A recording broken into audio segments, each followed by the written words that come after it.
Are you warming up? Is this how you normally warm up? Yeah, yeah.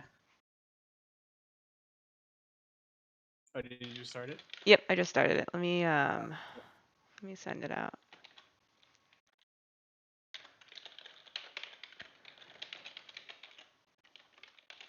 Did Alright. how's your patch? Did it work? I am almost done. 65. Nice. So we can just start and you're doing this and they'll be confused, but it works.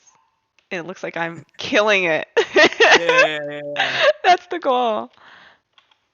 It looks like That's I'm funny. absolutely killing it. Uh,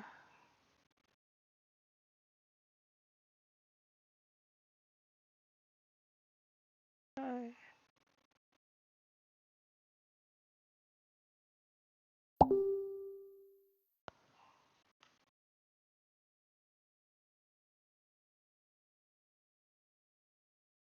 1 second if you just joined.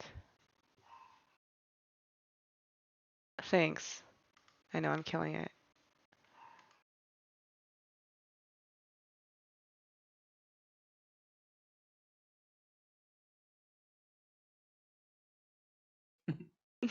Pim, can you hear me? All right. Yes. You I hear think me? we're good.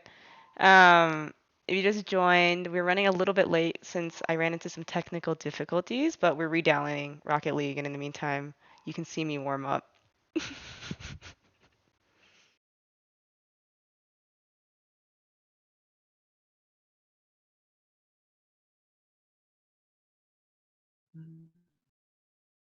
Nice.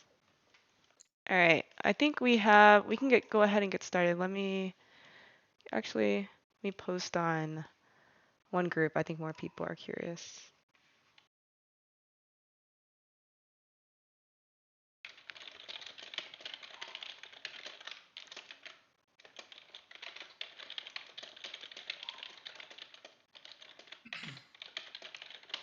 Cool. Um, let's get started. Um, well, super excited to have you guys hear from Pim. He's the founder and CEO of Metal.tv, which is the largest game clipping platform now. We're going to do some clips from Metal at the end of this game and recommend you guys all download it if you play games. Well, super excited to have him on. And Pim, I guess really quickly, do you want to give a quick intro on who you are and how you got started with everything? Yeah, sure. So I started by making RuneScape servers when I was about 14.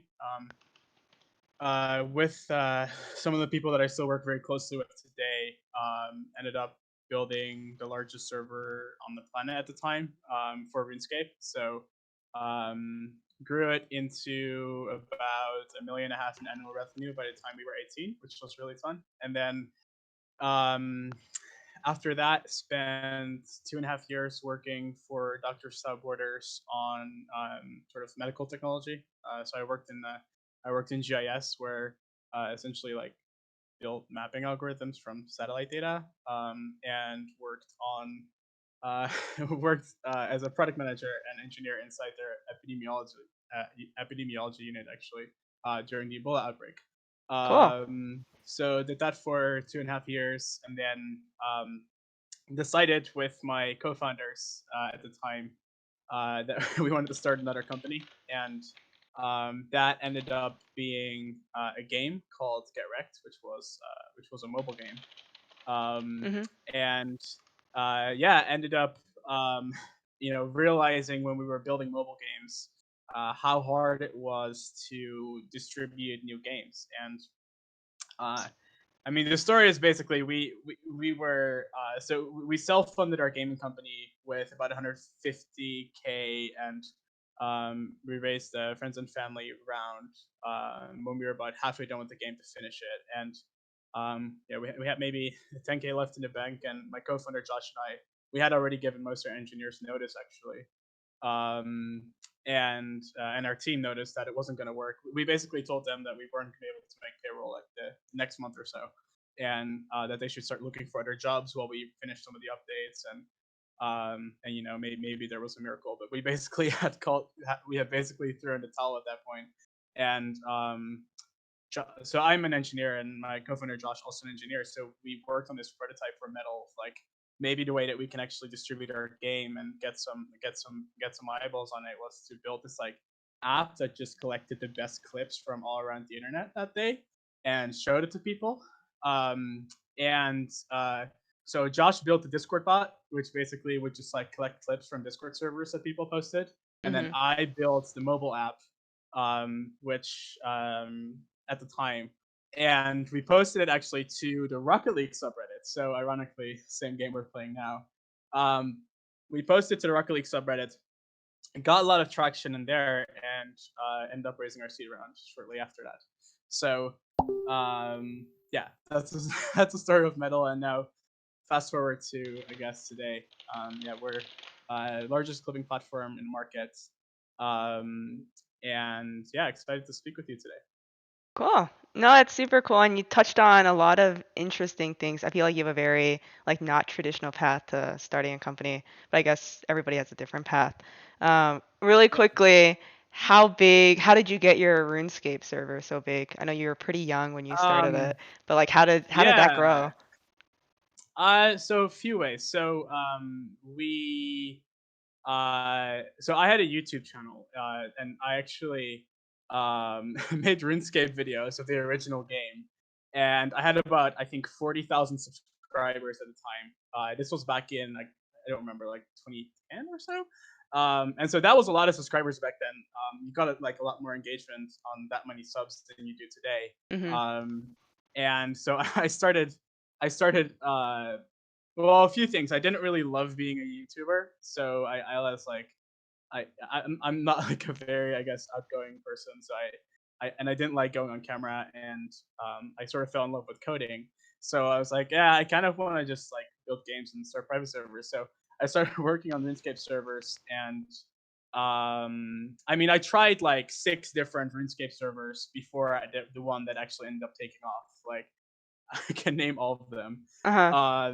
But they all got to like 30 players, 50 players, 100 players, and then I very distinctly remember the moment of why Soul Split works. There's a few reasons. Well, first off, obviously, the YouTube channel got to a pretty decent size, so we were able to post videos of our RuneScape server, and like people would join. But the real inflection point was uh, when we were the first. Like the private server scene was pretty saturated already. Like there were thousands of servers that people were playing, and what was happening was um, RuneScape, the main game, just launched this massive update around like it was called Prayer Books. So they Yeah. basically launched um, the they launched the Ancient Prayer Book, which was like a new set of like I guess and by now they're called prayers, but like skills that you could use. Um, and it, so most private servers started essentially copying the full thing. They started like reverse engineering the client, trying to figure out the animations and get it working like really, really scrappy. Or sorry, get it working like really, really polished. But what we did is we did a few things. So we named our private server after a new update. So Soul Split was the name of like one of the most popular prayers. And then what we did was instead of going and like fully reverse engineering the client to figure out these new prayers, we basically found like the closely matching animations and like effects that already kind of like acted like it, and then we just like coded the effects of the prayers. So like how much extra damage and things like that. We coded them just into the server with that. Like you don't need to reverse engineer for that because you had the server, right? And so um and so we ended up being the first to sort of ship this update, although it was an extremely scrappy version without like the actual animations, or with it was literally just like we would use like the hand clap animation with like a thunder coming out of the sky, Yeah. instead of the actual animation. But the people sort of could use it even though it obviously wasn't great, and so we got this massive influx of players that came to our private server. And then it became sort of like I guess like if I look back, what really retained people is the fact that it got to this scale where it became like a very small social network where people would basically just hang out all day. Um, and so, And this was yeah, like 2009, 2008? uh, exact year. Yeah, it was like this must have been around 2010. So I was 14 at the time, and I'm now 25. So that was yeah, 11 years ago, Wow. 2010. Yeah. And how, And because for a lot of people who have no idea what RuneScape is, it sounds like you guys did a awesome job of just figuring out like what the other private servers weren't doing and then iterated on it really fast. Um, how long did it take before it like really blew up? And do you uh, see any similarities to Metal, like as you build kind of the social network? Well, yeah, so basically, I started playing private servers and making private servers right after RuneScape released or removed what was then their sort of biggest feature, which was called the Wilderness. And so a lot of people sort of flocked to private servers because they were pissed at the developer of RuneScape to because they've removed that feature essentially. Um, so I had already been building private servers for a number of years before I got to Soulsplit, which actually took off. And so it must have been at least 2 years. And then you had multiple, like basically like one private server would go through like multiple names because like you're like, why aren't people playing this? Is it the name that they don't like? And then sometimes like you realize that like people want to play new servers, and so you change the name so that it's like fresher. So, but hmm I want to say it was like iteration number 6. Also, I had learned kind of what I was doing at the time. Like, my first servers weren't that like different from all the other servers because I was kind of a noob at coding, right? Whereas, like I was known at one point in the community as the worst coder Hmm. owner who had the most players because like I basically like I didn't really know what I was doing, but I had like an like a I guess an eye for what people wanted, and so I would get a lot of players, but my features would be really bad, and so people, like the whole community would make fun of me, and they were like, "This guy doesn't deserve it," and like eventually I got pretty decent at coding, but uh, but yeah, at first I was terrible, um, and so it must have been like maybe 2 years, and funny thing is, in those 2 years, I also met my co-founders that I started Metal with. So Josh still remembers when I didn't speak English, Hmm. and when I didn't know how to code, and when I didn't speak English. I hmm was like, I don't know, I was like 12 or like 11 at the time, right? Um, and um, I would actually ask Josh for programming help because he was much better than me. And Dexter, who was like the master of backend reverse engineering, and so he would write all like the server code for all these private servers and sort of make money doing that, which was also amazing. And yeah, that's and then also Iggy, like we basically my whole team at Metal, like the initial people were all people that started that I met when making private servers, except for a few. Like I met Zaid on Reddit, who is uh, who's also one of our co-founders. But yeah, I mean, there's tons of similarities. Like I think um, so. I One grew sec. up. Oh, go ahead. Oh, my Rocket League finally patched, so we are in. I apologize for all the technical difficulties, everyone. Um, yeah, you wanna switch now? We can switch to the actual Yeah, game. yeah. I'll you can switch to the game. I'll turn off my Discord. Let me know once you have my screen off the Yeah, the stream. screen's off. All right, cool. It was behind the scenes foggy. I appreciate that. Appreciate your patience, everyone. You're about to see very, very high level Rocket League gameplay. This is my truck that I decorated. All right.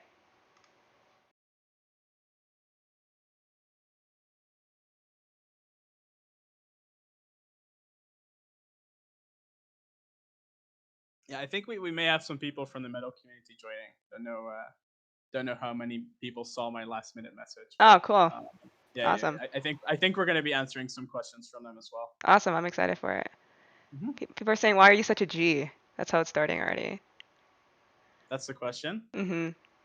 Yeah, I don't know. I was born that way. Cool. I have Metal installed, and so if there's a cool clip that either you or I make, likely you, we can definitely share it, and people can get a sense of the product too. Sure. Do you want to quickly describe what Rocket League is for people who don't play Rocket League? Yeah, it's soccer meets racing.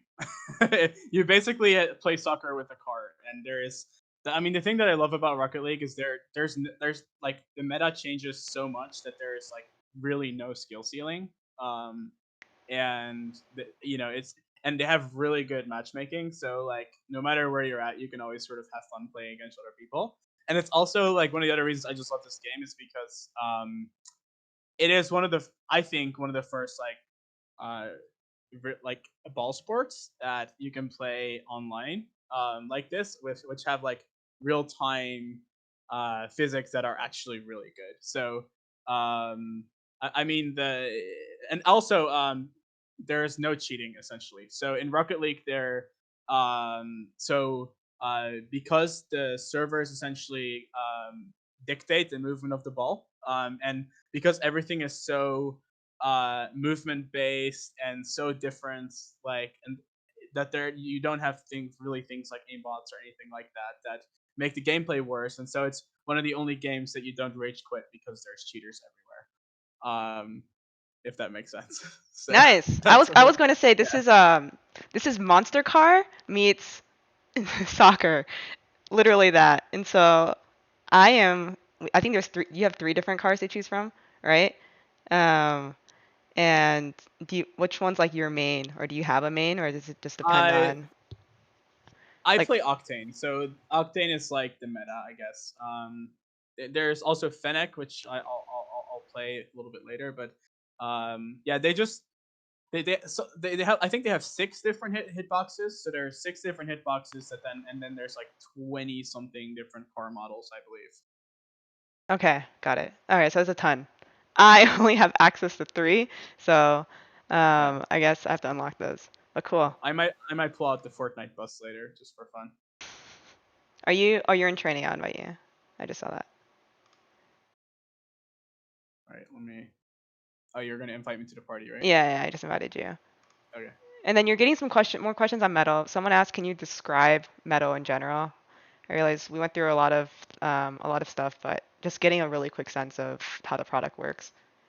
Yeah, so when something cool happens in your game, you hit a button, and then the last 15 seconds, it will output it as a video file. So you don't have to start and stop a recorder.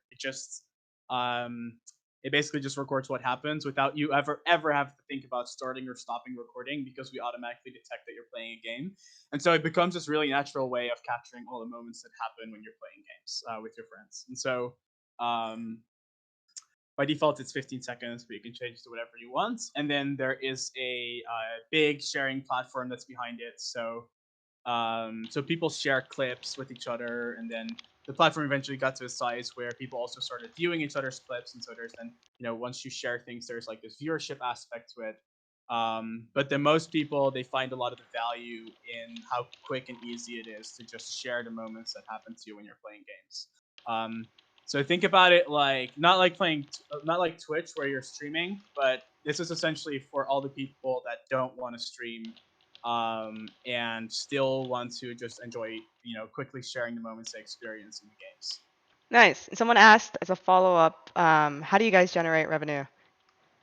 Yeah, so we own a number of different products. So we actually don't generate revenue from Metal at the moment, but we're going to do subscriptions very shortly. So you'll see them come out somewhere next year. Nice. Um, where, like, for instance, right now you can only upload. I just scored an own goal. Was that you? I can't do questions. I'm playing at the same time. It's okay. I have Um, been in circles. I've been hitting the other blue cars though, which is my you told me that was my job, and I think yes. I've been doing that. So like for instance, right now you can upload up until like you can record up until 4K and 100, I think 44 FPS and 100 mbit rate. But you can only upload 1080p 60 FPS. So we're gonna give you like storage options and things like that. And then yeah, I mean the does that answer the question well? Yeah, yeah, that makes sense. Yeah, we also work with game companies directly on sort of enhancing their like games through clips. Got So it. And how um, many games are compatible now? so Metal works on every game. I think there's about 50 developers that have this implemented at the moment. I could be wrong on the exact number. It changes every week. But so Metal work like I said, Metal sort of works on everything. That's the beauty of it because it's injection based. Uh-huh. So So um, it's super easy for a game to just start on it. yeah, they don't need to do anything. In fact, all like basically, so most games on PC are backed by like DirectX or OpenGL or Vulkan, and so um, I think our teammate just quit on us. Really? Yeah. He said, So, oh, he scored. He said my bad. He's a good guy. I don't. oh, I think I've hit the ball uh, a couple of times though. so I forget what the question was. um, does it work on any game? And then, Yeah. yeah. So most games are based on like like are rendered by like DirectX 9, 10, 11, or 12, I think. And so we just hook into the APIs for those rendering engines. So yeah, it works on everything. We can detect any game. There's no restrictions, and if we don't support it, we don't even add it. We have a like function inside the app that just lets people add any games to the platforms themselves. Oh wow. Are a lot of the games? Are you guys getting a ton of requests for like new indie games then? Like they add it themselves? Yeah. I would say the majority of like new games that people add that we don't know yet are indie games. Nice. Yeah, Um, small indie communities. I remember we talked like back when I was still at Stripes, and you guys were either raising your first round, and I remember back then thinking like, huh, why doesn't Nvidia just do this? Like, what do you think about like where their products are at and what they do well? Yeah, so I think hardware companies generally like we're a consumer company, right? Like Metal is a gaming company, and that's like we operate in the gaming space, but we're a consumer company, and I think um, hardware companies just have very different priorities when they build software. So Nvidia builds their stuff to sell graphics cards, right? Mm-hmm. And so you don't necessarily have a lot of incentive on building meaningful sharing platforms on top of that because it only works if you have the graphics card, right? Whereas for instance Metal works with anything. Like we work with it the in the APIs and the NVIDIA APIs. It's sort of like agnostic. So Mm-hmm. um, So you guys can so get I think scale much easier than, yeah, and yeah. and like for like Metal wouldn't exist without Nvidia, right? Like if you think about it, because they actually open up a lot of their APIs to do a lot of the video encoding on the GPU, right? And if Nvidia wanted to didn't want like platforms like Metal to exist, they would lock off that type of functionality, Mm-hmm. right? Like you wouldn't be able to access those APIs, and so and so yeah, so I think like with Nvidia specifically, I think they understand that as a hardware company they cannot build the ultimate software experience because the incentives are just not as aligned. And so they sort of open up like they open up their APIs for companies to do so, right? Yep. um, yeah, like even like most like cloud gaming companies that I know, they use like Nvidia's APIs to essentially capture the output frames from the game, and that so like for most cloud gaming companies, for instance, they're not actually recording the screen of the game. They're literally grabbing the frame output from the GPU Yep. from the game from Nvidia, and so Nvidia has generally been really good at opening those things up. So why doesn't Nvidia do this? Is because they want to sell graphics cards, Yeah. and They're making enough uh, money. That's ultimately yeah, they it. want to they want to build like the developer For ecosystem, sure. right? It's more valuable. That's way more Um, valuable for them. and then one of the things that we did actually, which is interesting, that so metal isn't based on anything like OBS or like it's completely custom. And so one of the things we actually did when we started Metal is we were super afraid of that exact thing happening, where like Nvidia would shut us off or like AMD would shut us off. And so we built the first version of Metal for the first year. Like it was literally like CPU based, and like it didn't even support encoding on your GPU, which in retrospect wasn't that bad because most games like overconsume GPU relative to CPU, Mhm. and so oh, I just tied it, yay. So most games overutilize GPU and not CPU, and so it wasn't that bad. We just couldn't hit like the quality levels that we wanted to, but for quick sharing, it was great. And so we over optimized the software for CPU, which led to a bunch of initial growth with the people who didn't have graphics cards, right? And so a lot of our initial users, and the reason why we did that is because we were afraid of like Nvidia or AMD shutting us off. Mhm. Um, and so yeah, so basically, um, we built it kind of out of fear, um, and like that way, and it ended up being how we grew a lot because we got all the users on like who had like integrated graphics or like Intel CPUs, right? And so we basically no one else was doing it at the time. Like no one else was building Mhm. like CPU based recorders because why would you build a CPU based recorder, right? And but that was a big reason as to why we got to the skill that we did and are to the skill we are today, is because the early versions of Metal were sort of really optimized for CPU. And Yeah, that was like we were. I obviously had to answer the question of defensibility with investors, and I was like, okay, Yeah. this is why. Yeah, no, This is that's why. a really good answer. Yeah. That is a really good answer. And so, like, do you guys have a breakdown of like Mac users, Mac gamers, or Eh, anything like that in PC? Because I'm sure this is like really helpful for them because they can't like it's hard for them to stream on Twitch. It's hard for them to clip. Um, can you repeat the question one more time? Just in terms of like your user breakdown, like do you have a ton of Mac users then because you optimize for CPU or Yeah. not So really? so we do have Metal on Mac. It's just it's a very basic screen recorder. Like there's really just not a lot of gamers on Mac. Yeah. And so um yeah. So you can use it on Mac, but like our Mac DAU compared to PC is like a massive difference. Um, so our no, our early users were primarily, uh, for example, one of the really big user groups was um, people who played Fortnite on their parents' computers. Hmm. For instance, because for like we blew up right about when like Fortnite started to take off, right? So a lot of our initial growth was from the fact that like Fortnite became this social experience, and so people wanted to sort of tap into it from anywhere. And computers was like, not Fortnite was really one of the first games that like tapped into like that mid-core audience, not Mhm. just the hardcore audience. And so all those people didn't need to the like expensive graphics cards, right? Um, Really? I feel so like it was pretty graphic intensive still, but I guess a lot of people are playing on I console too. you would be surprised what Fortnite would run on.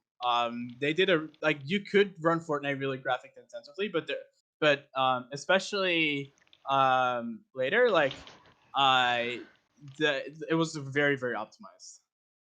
Wow. I used to play League on my old MacBook Air. I felt like and I tried to stream once and it was just disastrous.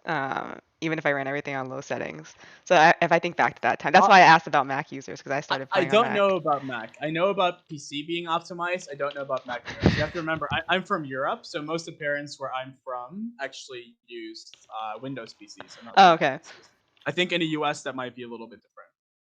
Something just happened. I don't know what just happened. I think I got blown up. Yes. Okay. I think we're playing against three high level players. You So think? look, they're all party. Yeah. So this will be funny. Oh, and this one is a streamer. Oh, interesting. That's fine. Well, you still have the highest score. So Yeah, let's see you're about still superior. You're still season one tournament winner. that.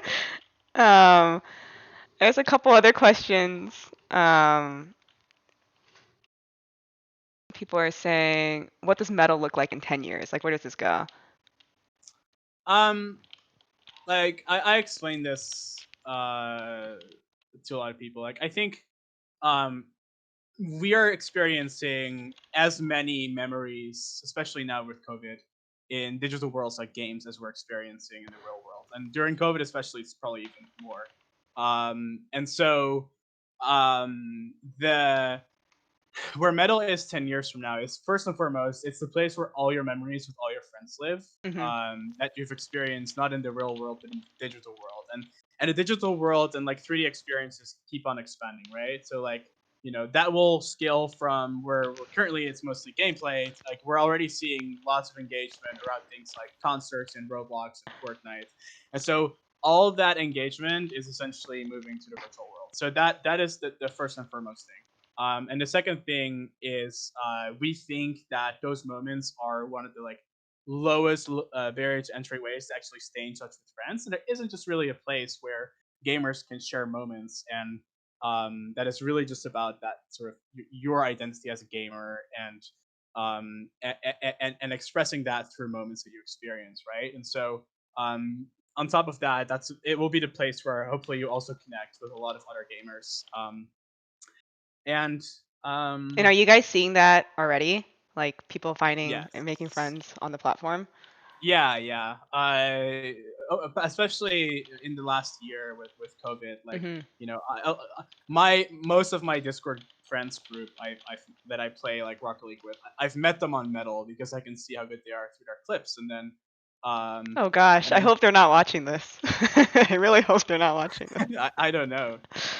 Uh, Because so sometimes I check Metal just to see like what funny clips there are, because there's some really good. Even if I don't play CS:GO, like there's some really good clips there, especially on the front page. It feels like the Reddit of gameplays, game clips in a sense when I check it. yeah, it's interesting because like a lot of, that was a big initial feedback that we got, was that people just wanted to see the clips. They didn't want like all the text posts and all the other stuff. Mhm.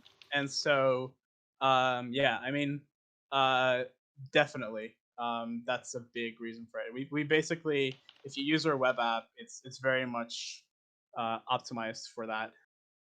Got it. Somebody asked, how much of a risk is DMCA to Metal's existence? Oh, great question. Probably won't answer that. Okay. I just, it's such a complex topic that I would probably bore your viewers for many minutes talking about it, but I can summarize it and say that Can you um, explain quickly what DMCA is and where this question's coming from? sure. So okay, this is going to be really challenging when playing games, but the MCA stands for Digital Millennium Copyright Act, I believe, and it's basically a system that protects the rights of content creators. Uh, I mean, at this moment, it's primarily intended for artists, and it was originally intended for anti-music piracy. I think it was signed into law by Bill Clinton. I think 1989. I could be wrong in the year. Mhm. And it was basically built to give, I think, music labels a way to battle sort of the spread of pirated music.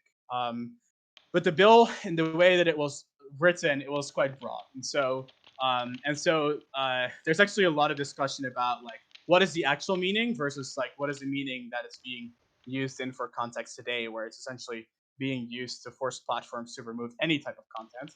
But it was originally mostly intended to just remove like pirated music from the internet, um, Mhm. and so obviously, when you have a platform that includes music in any way, which Metal for the most part doesn't. For instance, we go as far as to offer features for people to literally just um, play their game audio. So Metal can literally take out all the music and everything else, and literally just play the game audio. And it's totally And fine. You guys can yeah, do that, so yeah. I think there are people that have music in like playing in the background sometimes, but it's a very like small use case compared to like the overall platform. Is game Um, music okay? Like just master game music? it depends. So it's generally when it's okay on Twitch, it's okay on Metal. But not all like even on Twitch, like there are music companies that are arguing the game developers on what the rights of like distribution means. So I think there are Twitch streamers that got DMCA'd for like Destiny music at some point, and Mm, I don't know what the reason behind that was, but my guess is that the music industry has a different opinion on how the music should be used in a game than game developers themselves. got it. Yeah. So So, um, short answer, it could get affected, but you don't really yeah, know yes. yet. Short Yeah. answer is well, we're also shorter content, right? So like Yeah. like we someone was just toxic to you in chat. Div testing The points. the so the yeah so the short answer is it was it was signed into law to protect I think music, and I think it might have also included movie piracy and distribution of that, and then eventually now it's essentially being used to get content removed that have any sort of like licensed music, and it's very strict. It requires like the platforms to have systems in place to fight it, and so um, I think every platform it's very different in how they approach it. YouTube has a system that does rev shares with the rights Hmm. holder, for instance. Twitch has a different system, which they talked about.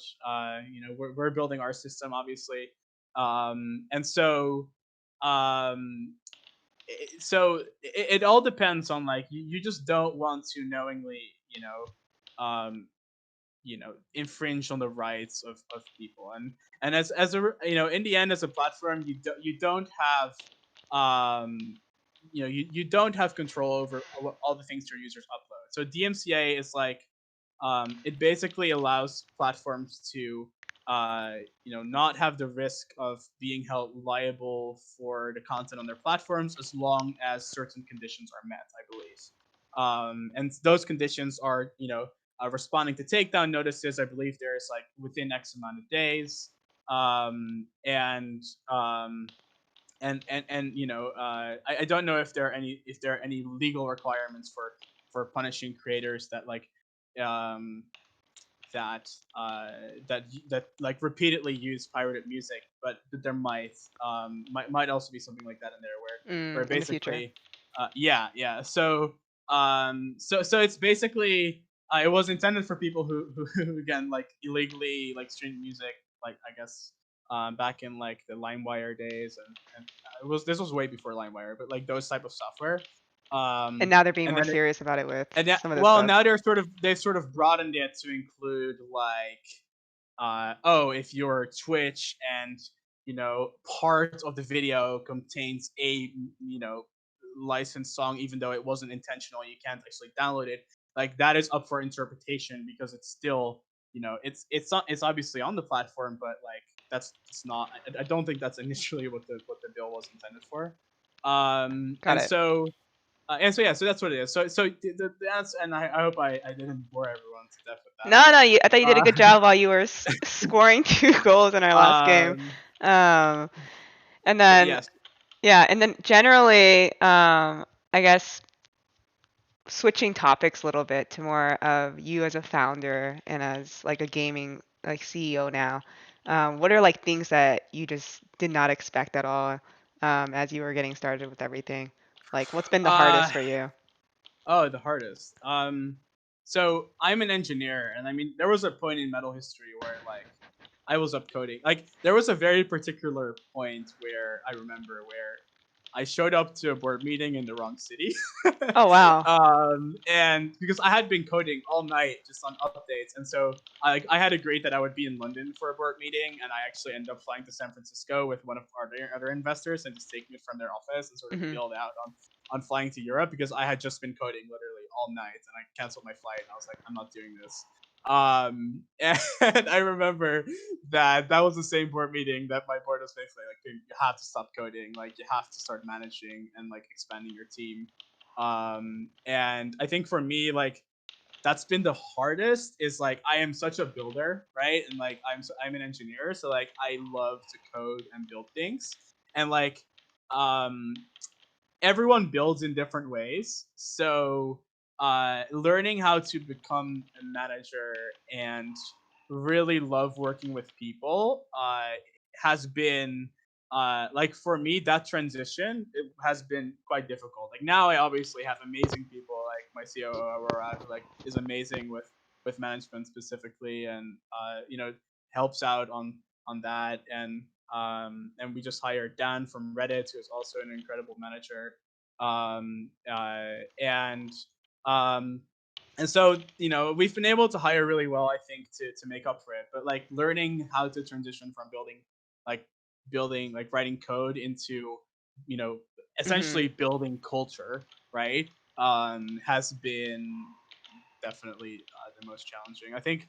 I mean, there was obviously the thing is like I love coding and I love building things. So like many founders will say, oh, like finding product market fit was really hard. Yes, obviously it took years, right? But I love that part of it, right? Like working Mhm. with the users Yeah. and yes, there was obviously a lot to it, uh but I think that wasn't as much of a challenge for me because that sort of came natural, right? Because like I've been building stuff my whole life.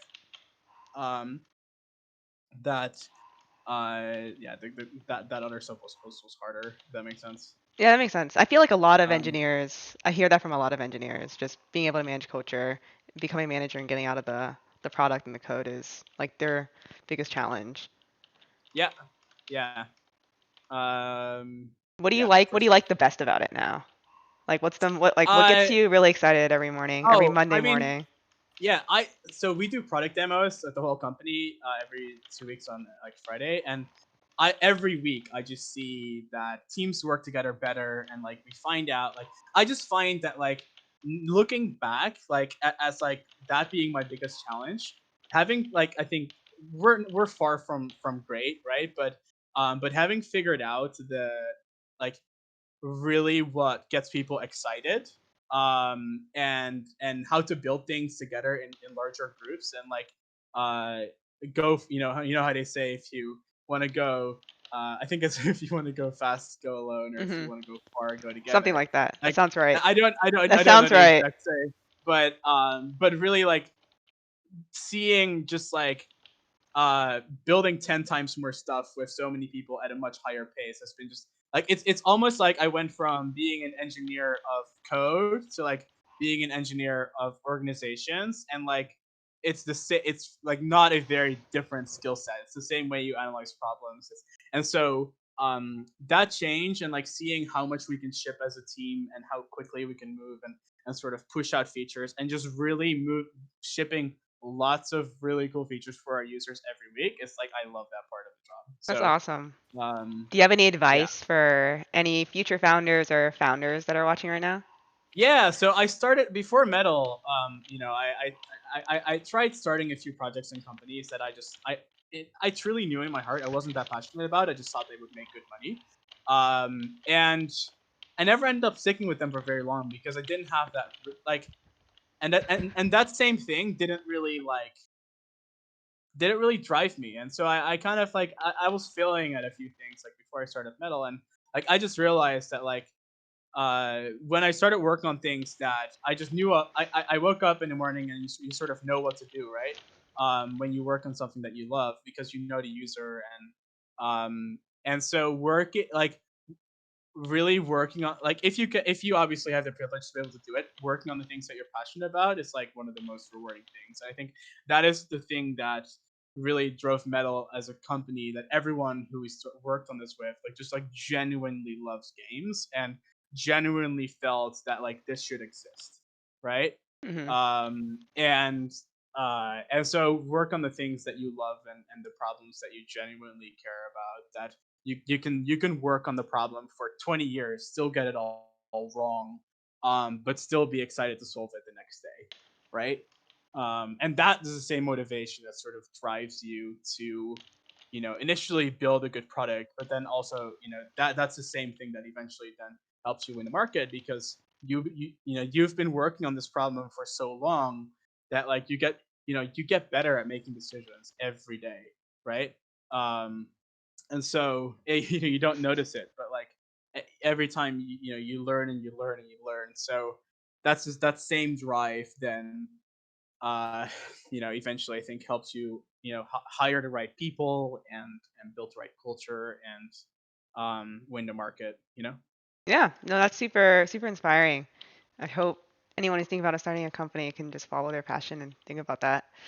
Um, I know I've taken up a lot of your time, so this could be the last game. So any last questions that can come in? And if not, would love to hear more about the industry as a whole. I know gaming's been really disrupted or just accelerated with everything that's going on. Like, what is your view on it? And for you guys right now, I think there was a question on what's your favorite company or publisher to work for, and like what's the most exciting thing that they're doing too?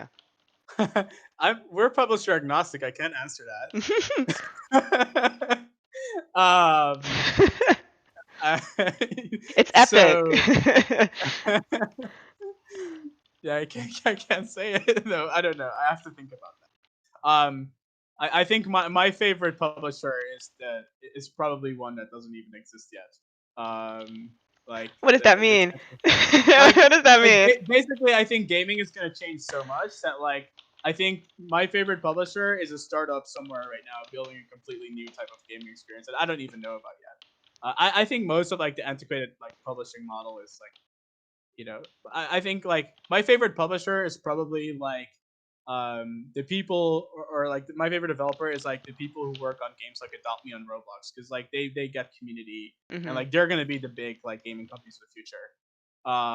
So what's my favorite publisher? Like I don't know, but I think gaming as a whole, like the most exciting thing, I do think so. So if you look at COVID, right? I think my friendships in COVID are basically uh, meet somewhere on the internet, usually Hmm. Instagram, Twitter or Discord. Then DM them every now and then sort of the deepest level of friendships of new people that you've met during COVID has been play games and hang out, right? And so I think it's very clear that like during COVID, games have really changed from like a an entertainment to a social experience. And that's really exciting. Like you see that with games like Among Us. I think the industry is still lacking a lot of the, and I can play one more by the way. Okay, let's do one more. Yeah. So the industry is, I think, really lacking a lot of like the fundamental underlying layers that social experiences need to be built on top of. And gaming, like the APIs that behind games are generally very like inaccessible and fragmented. So not every game has consistent APIs. And so um, I think the biggest opportunities are in sort of building these platforms that defragment the space. And I think once we have a few of those platforms that defragment the space, we'll start seeing rapid acceleration of like social experiences on top of that. So like great examples of platforms that defragment the space is like Discord, right? So Discord, for instance, Discord really defragmented social in games. Like Yep. Metal would have not been possible, like 100% sure, would not have been possible if Discord hadn't come out before, because it finally made it so that like Metal grows 100% organically, right? So it finally made it so that when you share, that you had a place to post your links to your friends, right? Hmm. That didn't exist before. And by the way, my internet is being a little funky, so if I drop, that's what it is. But it looks Okay, like no it's fine worries. for now. And so there was finally a place for that. I'm hoping that after Metal is out, there's finally a way for people to really like build in like identity in their apps, because like clips are like this sense of identity, let you express yourself as a gamer like never before, right? And so I'm hoping that Metal sort of defragments like the identity piece for people, and Discord is sort of really defragmented like the messaging and a lot of the social piece. And but there's a lot more of these, right? Like Epic is building some amazing Yep. tools for developers, and so I think we're probably like, you know if you look at the retention on most games, oh, you may Did I wait get it? pass, Oh almost. no. Uh, so Oh man. so if you look at most games, the retention is sort of still far below like Facebook's retention, right? Like Instagram's retention. Like I think like some of the best games uh, they retain maybe like 40%, I would say, of Annually? their 12 players. months? I don't know annually, so I'm pretty. I'm talking about like after 10 weeks or something like that. They retain like I think if we look at like medals retention on like some of the top games, like those games retain like 10, like maybe 40% of their players after like 10 weeks, right? And so and metal obviously works because people use it across every game. So but if you look at it, like games themselves, they're not nearly at the point where they have the retention of social networks. But what does, I suspect, is the combination of games, right? And so I think the biggest opportunity is in the platforms that are sort of in the middle, and so that connect people across games, and also game publishers just encouraging being part of that open social network of the internet Mhm. as games. And so I see a lot of opportunity in that, and I think there's lots of cool companies that are sort of building these layers. And so I think there's these layers that are going to be built, and then there's going to be lots of different companies that build those layers, and then like there's going to be a tournaments layer. There's going to be like there's there's different games. So like Rocket League is like a very like sports like MMR based game. Those are Mhm. more casual games. There's going to be layers for like more casual games, right? And so all these layers will eventually create enough um, defragmentation to where developers can easily build social experiences across games. And once we see that, I suspect we'll start seeing gaming look a lot more like the metaverse, like as people are saying, Yeah. where truly the retention of games collectively meets the retention of social networks. And um, I think we are 5 to 10 years from that personally. So I think it's a great time to be building in the space, Yeah. Do especially if you're working those foundational layers. For sure. Do you feel like Roblox is really the first one to start breaking it? It's like what, like 3/4 of kids 9 through 13 have played it at one Yeah, point. Like, yeah. So Roblox is so interesting, right? Like, um, Roblox. I mean, what Roblox shows, I think, is that the content is really important, right? So, like, I see a lot of like user-generated games companies. They're like, yeah, we're building a user-generated games company, but they're building a tool, and they don't like, and they're then expecting great content to sort of emerge on that. When the truth is, like, Roblox blew up like for a big reason because they had some of these games that kids really loved, right? mhm. And only then they got really interested into the building parts, and then the ecosystem sort of like looped into what it is right now. And so I think the one thing that Roblox showed us is just how important content is, and like a big part of Roblox success obviously is how quickly you can copy other games in it. So like a lot of but not the full game, right? Like the the parts that people really just like enjoy, like the shooting or like some of the mechanic, like the battle royale, like map closing in on you mechanic, Yep, right? yep, yep. um and so that really drove Roblox, and so that's the learning, right? I think that if you have great content and you can allow people to make content really quickly, it grows really fast. I I do think that Roblox is really the first company that has like popularized the developer first model. Yeah, So like RuneScape private servers were extremely stigmatized, right? Like there was a very big legal gray area. WoW servers were getting sued by World of Warcraft. yep, Minecraft servers were just okay, but the developers never really knew, right? The developers never really knew if Minecraft was going to shut them off because their policies weren't clear, and they were sort of operating also in this gray area for a long time. And so, um, basically, Roblox has shown the world that it is possible to build a fully developer-facing gaming community, and that you can IPO it and build, I think, one of the like strongest, long-term. Like the biggest problem in games and like why they don't do well in the public market is because they tend to have like pretty short shelf life, right? And so, with the exception of a few, the and so Roblox, I think, has shown for the first time that like you can build a fully developer facing ecosystem, and that sort of carries uh your your retention like way further than like something like other like games. a single player game. Yeah, A single player game, yeah. So makes um sense. and so, yeah, um so basically Yes, I think it's going to. I think Roblox, for first and foremost, is going to change how games are made, and then eventually, changing how games are made and the pace of them being made is going to bring out the need for like non-fragmented ways to connect people across an uh, increasingly increasing yeah, this one Yeah. Yeah. number of experiences, and that brings, again, going back to my point, that brings out the need for more platforms to connect people, Got right? it. And so Who once we then have those platforms to connect people, you can start building things on top so you of mentioned it. these platforms a ton. Like which ones are you really excited about these days? There's starting something new or starting to get traction, Yeah. and you're really rooting for them. Um. So generally speaking, so there's so Gilded is one that is really exciting. I think right now, is very much focused on like calendar and organization for games.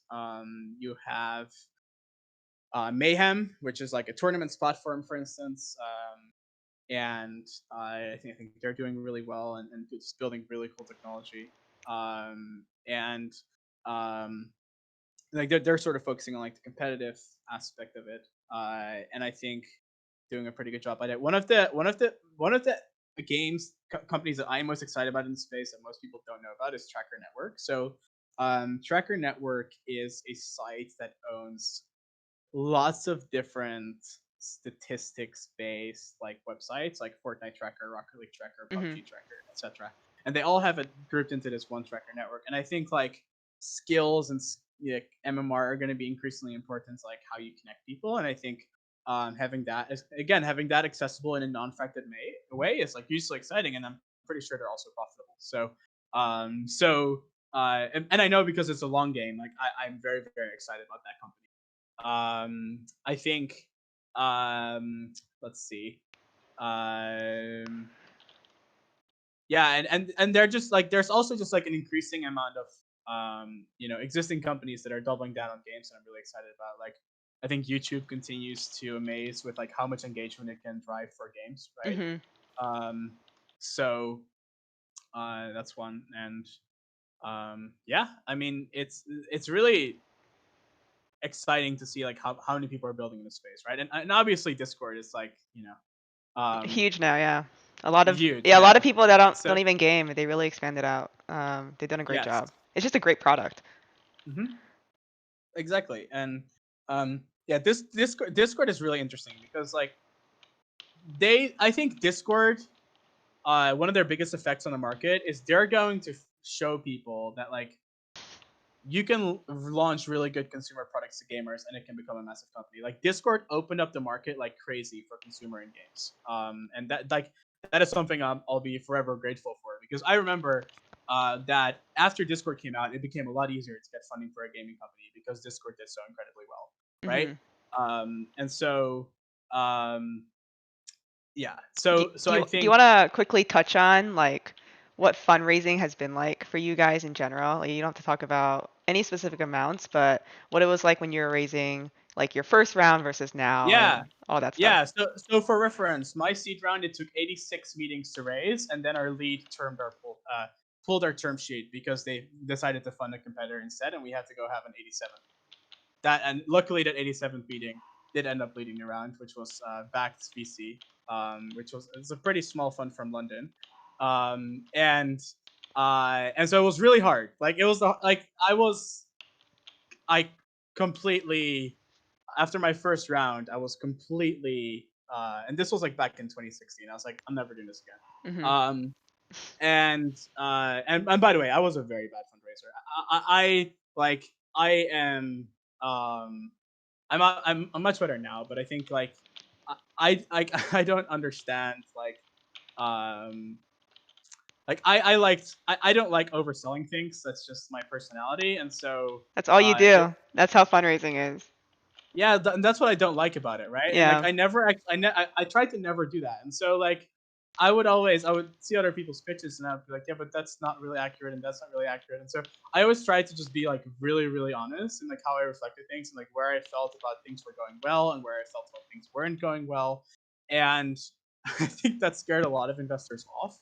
But also in retrospect, what's funny about that is that that helped me find investors that had the same sort of mindset about problems, and I think that made us a better company looking at it now, right? Yep. Um, and so yeah, I mean, um, so it was really hard, and it was almost impossible to get like a gaming company funded. Then Discord came around, obviously, Mhm. which made it significantly easier, like an order of magnitude easier. And then COVID came around, and that made it another order of magnitude easier. So I think to the point where, and obviously also Matthew Ball has done a lot of like evangelizing in the space around Mhm. like how gaming are truly becoming social networks, and he really talks to the people um, that are a lot of the times they fund companies, right? And so that's been hugely meaningful because that it's been able to sort of reach like this like really like gaming is a weird market, right? It's hard to understand. Like it is such a like you don't have a real identity. Are there people there? Like it's all a username. It's not as clear as something like Facebook, right? So like from the outside to gamers, this is all obvious that you can build a massive business here, but to outsiders, it's not. And Mhm. so I think that has helped a lot to just bring a lot of like outside interest into the space. I think unfortunately that also means that there's been a lot of companies that have been funded. I think that um, like that sort of took advantage of that. And so I do think that we need to see like gaming investors really become great game investors, and that's going to take a few cycles, right? The same thing that like consumer investors, like it's not clear who's the best consumer investor until like 10 years after the investment, right? Yeah. And so And what do you think makes a good gaming investor then? Like when you talk to investors, well, what gets first you excited about them? they have to be gamers. Like if you don't play games and you're a games investor, one, you'll miss most of the trends, and two, your insights are never really going to be that unique. The investors that I've really loved speaking to in games are the investors that come from a consumer background, understand the patterns, understand what matters, the data, the retention, Yeah. and are able, but also play games, and so they're able to really um, use the best of both worlds to create really good experiences for games, and those are very rare, right? Um, and so I would say, hold up, let me try to score this game winner really quick. So that Okay, was I'll nice. get out of your way. Uh, and so that those are definitely my favorites to work with, um, and again, there just are many of those. So those would be my first pick. Yeah. Also my second favorite are the ones. So my second favorite is like, not I'm not gonna name names, but there. So we have one investor who didn't do a lot around games before us, came into metal, and they are extremely good at like financial modeling and helping us run like really good financial operations, and helping make the business really transparent and understandable from the outside and to the rest of the team, and are just really good at execution and operate are really good operators, Yeah. right?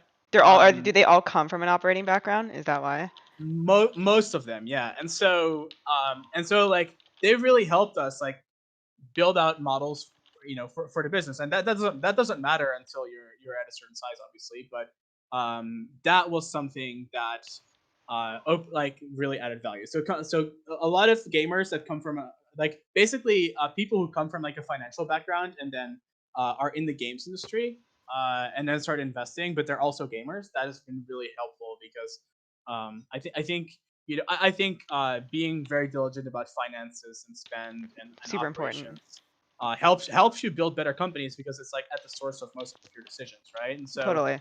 that has been really useful as well.